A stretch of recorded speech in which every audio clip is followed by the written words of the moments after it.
أعوذ بالله من الشيطان الرجيم. بسم الله الرحمن الرحيم. لا تحرك به لسانك لتعجل به. கண்ணியத்திற்குரிய அல்லாஹ்வின் அடியார்களே, நபி ஸல்லல்லாஹு அலைஹி வஸல்லம் அவர்கள் பிறந்த மற்றும் இறந்த இந்த மாதத்தில் இரண்டாவது தலைப்பாக ஹதீஸ் கலையை பற்றி நேற்று முதல் நாம் எடுத்திருக்கிறோம். அதனுடைய இரண்டாவது நாள் பாடமாக நாம் தெரிந்து கொள்ள வேண்டியது, நபி ஸல்லல்லாஹு அலைஹி வஸல்லம் அவர்களுடைய ஹதீஸ்களை நாம் புரிய வேண்டுமானால் அதற்கு முன்னால் குர்ஆனுடைய வஹியை பற்றிய தெளிவு நமக்கு கிடைக்க வேண்டும், இருக்க வேண்டும். அப்போதுதான் ஹதீஸினுடைய தெளிவு இன்ஷா அல்லாஹ் மிக இலகுவாக நமக்கு புரியும். இப்போது வஹி என்பதை நாம் புரிந்து வைத்திருக்கிறோம். குர்ஆன் என்பது வஹி. அந்த வஹி அல்லாஹ்விடமிருந்து ஜிப்ரீல் அலைஹிஸ்ஸலாம் அவர்களின் மூலம் நபி ஸல்லல்லாஹு அலைஹி வஸல்லம் அவர்களுக்கு வந்து கிடைக்க பெற்றது என்பதை நாம் புரிந்து வைத்திருக்கிறோம். அதே நேரத்தில் நாம் இங்கு விளங்கிக் கொள்ள வேண்டியது என்னவெனில், ஜிப்ரீல் அலைஹிஸ்ஸலாம் அவர்களின் மூலம் வந்தது எல்லாமே வஹி இல்லை என்ற தெளிவு நமக்கு இருக்க வேண்டும். வஹியை ஜிப்ரீல் அலைஹிஸ்ஸலாம் அவர்கள்தான் கொண்டு வருவார்கள், அதில் மாற்று கருத்தில்லை, அதாவது குர்ஆனை. ஆனால் ஜிப்ரீல் அலைஹிஸ்ஸலாம் அவர்கள் கொண்டு வந்த அனைத்தும் வஹி அல்ல, குர்ஆன் அல்ல என்பதை நாம் விளங்கிக் கொள்ள வேண்டும். அதாவது இப்போது நான் வஹி என்று சொல்வது குர்ஆனை கூறுகின்றேன். குர்ஆன் அல்லாத செய்திகளையும் ஜிப்ரீல் அலைஹிஸ்ஸலாம் அவர்கள் வஹியாக கொண்டு வருவார்கள். ஆனால் ஜிப்ரீல் அலைஹிஸ்ஸலாம் அவர்கள் கொண்டு வரக்கூடிய அனைத்தும் குர்ஆன் அல்ல என்ற தெளிவு நமக்கு இருக்க வேண்டும். உதாரணமாக, பலமுறை ஜிப்ரீல் அலைஹிஸ்ஸலாம் அவர்கள் நபி ஸல்லல்லாஹு அலைஹி வஸல்லம் அவர்களை சந்தித்திருக்கிறார்கள், பேசியிருக்கிறார்கள். ஆனால் எல்லா நேரத்திலும் குர்ஆனை ஓதி காட்டினார்களா என்றால் இல்லை.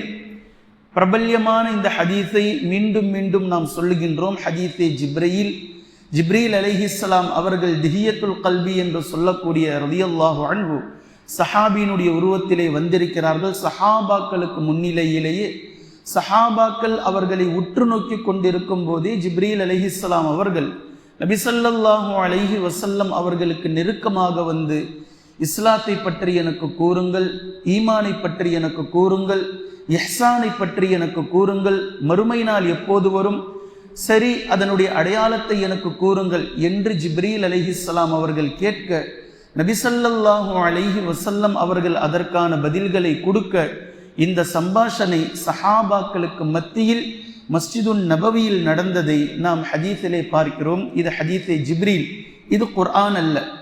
ஜிப்ரீல் அலைஹிஸ்ஸலாம் அவர்களின் மூலமாகத்தான் இவை நடைபெறுகின்றது, ஆனால் இது குர்ஆன் அல்ல என்பதை நாம் விளங்கிக் கொள்ள வேண்டும். இதைத்தான் நாம் தெளிவாக விளங்க வேண்டும். ஜிப்ரீல் அலைஹிஸ்ஸலாம் அவர்கள் கொண்டு வரக்கூடிய அனைத்தும் குர்ஆன் அல்ல, குர்ஆன் அல்லாததையும் ஜிப்ரீல் அலைஹிஸ்ஸலாம் அவர்கள் கொண்டு வருவார்கள் என்பதை நாம் விளங்க வேண்டும். பொதுவாகவே நபிமார்களுக்கும், குறிப்பாக இப்போது நபி ஸல்லல்லாஹு அலைஹி வஸல்லம் அவர்களுக்கு வஹி என்பது அல்லாஹு தஆலா 3 வழியில் கொடுப்பான். வஹியை 3 அளவுகோலில் 3 வழியில் அல்லாஹு தஆலா கொண்டு வந்து கொடுப்பான். ஒன்று, வானவர்களின் மூலம். வானவர்களின் மூலம் வஹி வரும். இந்த வானவர்களின் மூலம் வரக்கூடிய வஹி 2 வகைப்படும். ஒன்று, ஜிப்ரீல் அலைஹிஸ்ஸலாம் அவர்களின் மூலமாக வரக்கூடிய வஹி, அது குர்ஆனும் இருக்கும், குர்ஆன் அல்லாததும் இருக்கும். இரண்டாவது, வானவர்கள் ஜிப்ரீல் அலைஹிஸ்ஸலாம் அவர்கள் அல்லாத வானவர்களின் மூலமாக அல்லாஹு தஆலா வஹியை அனுப்புவான், அது குர்ஆனாக இருக்காது. சொல்றது விளங்குதுங்களா? குர்ஆனை ஜிப்ரீல் அலைஹிஸ்ஸலாம் அவர்கள் மாத்திரம்தான் கொண்டு வருவார்கள். இந்த ஒர்க் வேறு ஒரு வானவர் செய்ய மாட்டாங்க. ஆனால் வேறு வானவர் வேறு சில விஷயங்களை அல்லாஹ்விடம் இருந்து கொண்டு வருவார்.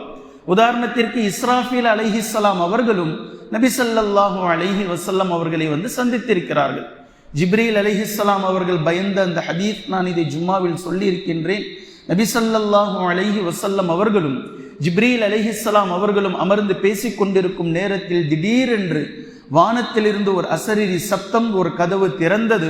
அங்கிருந்து திடீரென்று ஒரு வானவர் பூமிக்கு இறங்கினார். அவர் மெல்ல மெல்ல நபி ஸல்லல்லாஹு அலைஹி வஸல்லம் அவர்களின் பக்கம் முன்னோக்கி வந்தார். அவர் வர வர ஜிப்ரீல் அலைஹிஸ்ஸலாம் அவர்கள் பயந்து போய் நபி ஸல்லல்லாஹு அலைஹி வஸல்லம் அவர்களுக்கு பின்னால் ஒளிந்து கொண்டு மறைந்து கொண்டார்கள், சிறியவர்களாக மாறிவிட்டார்கள். ஃபலம்மா தஸாகர, இருந்த யதார்த்த மனிதர்களுடைய உருவத்தை விடவும் சிறியதாக சுருங்கி போய்விட்டார்கள். பின்பு அந்த வானவர் வந்து சலாம் சொன்னார். நபி ஸல்லல்லாஹு அலைஹி வஸல்லம் அவர்களிடத்தில், நான் அல்லாஹ்வின் புறத்திலிருந்து வந்திருக்கும் தூதராவேன், அல்லாஹு தஆலா உங்களிடத்தில் ஒரு விஷயத்தை கேட்டு வர சொல்லியிருக்கின்றான். உங்களுக்கு இந்த உலகத்தில் நீங்கள் வாழக்கூடிய ஒரு மன்னரை போன்று நீங்கள் வாழ வேண்டுமா, அல்லது மறுமை உங்களுக்கு வேண்டுமா என்று அல்லாஹ் என்னை கேட்டு வர சொன்னான் என்று சொல்லும்போது நபி ஸல்லல்லாஹு அலைஹி வஸல்லம் அவர்கள் பதில் கொடுப்பதற்கு முன்னதாகவே பின்னாளில் இருந்து ஒளிந்திருந்த ஜிப்ரீல் அலைஹிஸ்ஸலாம் அவர்கள் நபி அவர்களுக்கு பதிலை எடுத்து தருகின்றார்கள். அல்லாஹ்வின் தூதரே, மறுமைதான் வேணும், மறுமைதான் வேணும்னு சொல்லுங்க என்று எடுத்து தருகிறார்கள். நபி ஸல்லல்லாஹு அலைஹி வஸல்லம் அவர்களும் அந்த பதிலை கொடுத்ததற்கு பின்னால் அப்படி என்றால் சரி என்று சலாம் சொல்லிவிட்டு வந்த தூதர் சென்று போய்விட்டார். ஜிப்ரீல் அலைஹிஸ்ஸலாம் அவர்கள் நபி ஸல்லல்லாஹு அலைஹி வஸல்லம் அவர்களுக்கு முன்பக்கமாக வந்து நபி ஸல்லல்லாஹு அலைஹி வஸல்லம் அவர்களிடத்தில் கேட்கிறார்கள், வந்தவர் யார் தெரியுமா, யார் வந்தது தெரியுமா? தெரியாது. இப்போ ஜிப்ரீல் அலைஹிஸ்ஸலாம் சொல்றாங்க, இது நாள் வரையிலும், உலகம் படைக்கப்பட்ட நாள் முதல் வானத்தினுடைய இந்த கதவு இதுவரை திறந்ததும் இல்லை, வந்த இந்த வானவர் இதுவரை பூமிக்கு இறங்கியதும் இல்லை. இவர் இறங்கினார் என்று தெரிந்ததும் மறுமை நாள் வந்து விட்டதோ என்று நான் பயந்து விட்டேன். அதனால் தான் உங்களுக்கு பின்னால் சென்று நான் ஒளிந்து விட்டேன். வந்தவர் இஸ்ராஃபீல் அலைஹிஸ்ஸலாம் என்று ஜிப்ரீல் அலைஹிஸ்ஸலாம் அவர்கள் கூறிய பின்புதான் நபி ஸல்லல்லாஹு அலைஹி வஸல்லம் அவர்களுக்கு வந்த வானவர் இஸ்ராஃபீல் அலைஹிஸ்ஸலாம், சூரூதக்கூடிய வானவர் என்று தெரிந்தது. இப்போ இஸ்ராஃபீல் அலைஹிஸ்ஸலாம் அவர்கள் கொண்டு வந்தது அல்லாஹ்வின் புறத்திலிருந்து வஹி, ஆனால் குர்ஆன் அல்ல. இப்போ தெளிவாக புரிந்து கொள்ள வேண்டும், வஹி என்பது வானவர்களின் மூலமாக வரும். ஜிப்ரீல் அலைஹிஸ்ஸலாம் அவர்களின் மூலமாக வரக்கூடிய வஹி குர்ஆனாகவும் இருக்கும், குர்ஆன் அல்லாததும் இருக்கும். ஜிப்ரீல் அலைஹிஸ்ஸலாம் அவர்கள் அல்லாத வானவர்களின் மூலமாக வரக்கூடிய வஹி என்பது குர்ஆனாக இருக்காது, வேறு செய்திகளாக இருக்கும். குர்ஆனை ஜிப்ரீல் அலைஹிஸ்ஸலாம் அவர்கள் மாத்திரம்தான் கொண்டு வருவார்கள். அதே போன்று இரண்டாவது விஷயம், வானவர்கள் அல்லாதவர்கள் கொண்டு வரக்கூடிய செய்திகள் அது ஹதீஸாக இருக்கும். இரண்டாவது வஹீனுடைய வகையில் நபி ஸல்லல்லாஹு அலைஹி வஸல்லம் அவர்களுக்கும் சரி ஏனைய தூதர்களுக்கும் இது நடந்திருக்கின்றது. அல்லாஹ்வே நேரடியாக பேசுவான். தூதர்களுக்கும் அல்லாஹுக்கும் இடையில் ஒரு திரை இருக்கும். இந்த திரைக்கு அப்பால் அல்லாஹ்வே நேரடியாக பேசுவான். நபி ஸல்லல்லாஹு அலைஹி வஸல்லம் அவர்களிடத்தில் அல்லாஹு தஆலா மிஅராஜில் பேசியதை போன்று மூசா அலைஹிஸ்ஸலாம் அவர்களிடத்தில் அல்லாஹு தஆலா மூசா அலைஹிஸ்ஸலாம் அவர்களை சினாய் மலைக்கு அழைத்து பரிசுத்த பள்ளத்தாக்கில் வைத்து பேசியதை போன்று இப்படி அல்லாஹு தஆலா திரைக்கு பின்னால் இருந்து நபிமார்களிடத்தில் ஜிப்ரீல் அலைஹிஸ்ஸலாம் அவர்களுடைய துணை இல்லாமல் நேரடியாகவே பேசுவான். இப்படியும் வஹி என்பது கொடுக்கப்படும். இது இரண்டாம் வகை வஹி. மூன்றாவது, நபி ஸல்லல்லாஹு அலைஹி வஸல்லம் அவர்களுக்கும் ஏனைய இறை தூதர்களுக்கும் கனவின் மூலமாக வஹி வரும். இதை அல்லாஹு தஆலா மனதிலே உதிக்க வைப்பான். அதனால் தான் நபி ஸல்லல்லாஹு அலைஹி வஸல்லம் அவர்கள் சொன்னார்கள், கனவு என்பது நுபுவத்தினுடைய 46 பங்குகளில் ஒரு பங்கு என்று நபி ஸல்லல்லாஹு அலைஹி வஸல்லம் அவர்கள் கூறியிருக்கக்கூடிய ஹதீஸை நாம் பார்க்கிறோம். எனவே கனவின் மூலமாகவும் அல்லாஹு தஆலா வஹியை அறிவிப்பான். இப்ராஹிம் அலைஹிஸ்ஸலாம் அவர்களுக்கு இஸ்மாயில் அலைஹிஸ்ஸலாம் அவர்களை அறுத்து பலியிடக்கூடிய வஹியை அல்லாஹு தஆலா கனவின் மூலமாக அறிவித்ததை போன்று இந்த வஹியினுடைய 3 வகைகளையும் நாம் தெளிவாக தெரிந்ததற்கு பின்னால், குர்ஆன் என்பது எழுத்து வடிவமாக, ஒரு புத்தகத்தின் வடிவமாக நபி ஸல்லல்லாஹு அலைஹி வஸல்லம் அவர்களுக்கு இறங்கவில்லை. இது தௌராத் அப்படித்தான் இறங்கியது. மூசா அலைஹிஸ்ஸலாம் அவர்களுக்கு ஒரு புத்தகமாக, பிசிக்கலாக அந்த முகத்தஸ் என்ற துவாவில் பள்ளத்தாக்கில் அல்லாஹு தஆலா தௌராத்தை அப்படியே இறக்கி வைத்தான். ஒன் டைம் அட்டென்மெண்ட், கொஞ்சம் கொஞ்சமா இறங்கல, ஒரே தடவையில் ஏடுகளாக புத்தகமாக அல்லாஹு தஆலா கொடுத்தான். ஆனால் குர்ஆன் 23 ஆண்டுகளாக கொஞ்சம் கொஞ்சமாக நபி ஸல்லல்லாஹு அலைஹி வஸல்லம் அவர்களுக்கு இறங்கியது. இது எழுத்து பூர்வமாக, எழுத்து வடிவத்தில் இறங்கவில்லை, ஓசை வடிவத்தில் ஜிப்ரீல் அலைஹிஸ்ஸலாம் அவர்கள் வந்து நபி ஸல்லல்லாஹு அலைஹி வஸல்லம் அவர்களிடத்தில் ஓதி காட்டுவார்கள். அதை நபி ஸல்லல்லாஹு அலைஹி வஸல்லம் அவர்கள் மனனம் செய்து கொள்வார்கள். சொல்ல போனால் அல்லாஹு தஆலா நபி ஸல்லல்லாஹு அலைஹி வஸல்லம் அவர்களுடைய உள்ளத்தில் அதை அப்படியே பதிய வைப்பாள். நபி ஸல்லல்லாஹு அலைஹி வஸல்லம் அவர்களுக்கு ஆரம்பமான வஹீயுடைய காலத்தில் மக்காவில் இருக்கும் போதெல்லாம் நபி ஸல்லல்லாஹு அலைஹி வஸல்லம் அவர்கள் பயப்படுவார்கள். இந்த குர்ஆனை சரியாக நாம் கொண்டு போய் சேர்த்து விடுவோமா, கரெக்டாக நாம் மனனம் செய்து மக்களுக்கு மத்தியில் இதை எடுத்து போய் இது அல்லாஹுடைய வேதம் என்று ஓதி காட்டி விடுவோமா என்ற பயம் நபி ஸல்லல்லாஹு அலைஹி வஸல்லம் அவர்களுக்கு இருக்கும்போது நடுங்குவார்கள்.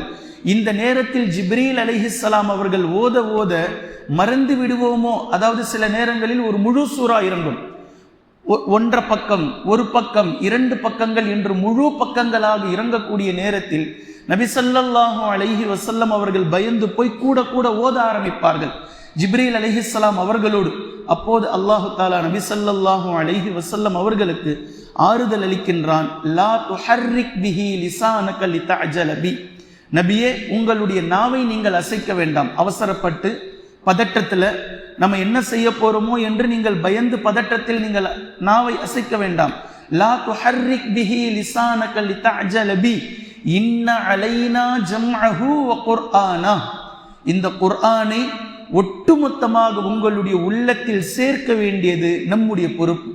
அதில் எந்த மாற்றமும் இருக்காது, எந்த பதட்டமும் உங்களுக்கு வேண்டாம். கரெக்டா என்ன உங்களுக்கு வகையாக வருகின்றதோ இது ஒட்டுமொத்தத்தையும் குர்ஆனாக உங்களுடைய உள்ளத்தில் சேர்ப்பது நம்முடைய பொறுப்பு. இன்ன அலைனா ஜம்அஹு வ குர்ஆனா ஃபஇதா கரஅனாஹு ஃபத்தபிஅ குர்ஆனா சும்ம இன்ன அலைனா பயானா. ஜிப்ரீல் அலைஹிஸ்ஸலாம் அவர்கள் ஓதுவதை நீங்கள் நிதானமாக கேளுங்கள், அமைதியா நீங்க காது கொடுத்து செவிமடுத்து கேளுங்கள். இது உங்களுடைய உள்ளத்தில் அமர்ந்துவிடும். பின்பு நீங்கள் அதை ஓதி பார்க்கலாம். ஒட்டுமொத்தமான அதனுடைய பயானை, அதனுடைய தெளிவை முழுமையாக உங்களை கொண்டு வந்து சேர்ப்பது உங்களுடைய உள்ளத்தில், அது நம்முடைய பொறுப்பாகும் என்று அல்லாஹு தஆலா சூரத்துல் கியாமாவில் குர்ஆனை பற்றியே, குர்ஆன் எப்படி இறங்குகின்றது, இதில் நீங்கள் அவசரப்பட வேண்டாம் என்று அல்லாஹு தஆலா நபி ஸல்லல்லாஹு அலைஹி வஸல்லம் அவர்களுக்கு கூறக்கூடிய செய்தியை நாம் தெரிந்து கொள்ள வேண்டும். எனவே 2வது நாள் பாடமாக வஹீயினுடைய வகைகளையும் வஹீ எப்படி இறங்குகின்றது என்பதையும் தெரிந்திருக்க வேண்டும். தெரிந்து கொண்டோம் இன்ஷா அல்லாஹ். இப்போது இறங்கிய வஹீயை நபி ஸல்லல்லாஹு அலைஹி வஸல்லம் அவர்கள் என்ன செய்வார்கள், இதிலிருந்து ஹதீஸ்களை சஹாபாக்கள் எப்படி பிரித்தார்கள் என்பதை இன்ஷா அல்லாஹ் தொடர்ச்சியாக கொஞ்சம் கொஞ்சமாக நாம் தெரிந்து கொள்ளலாம்.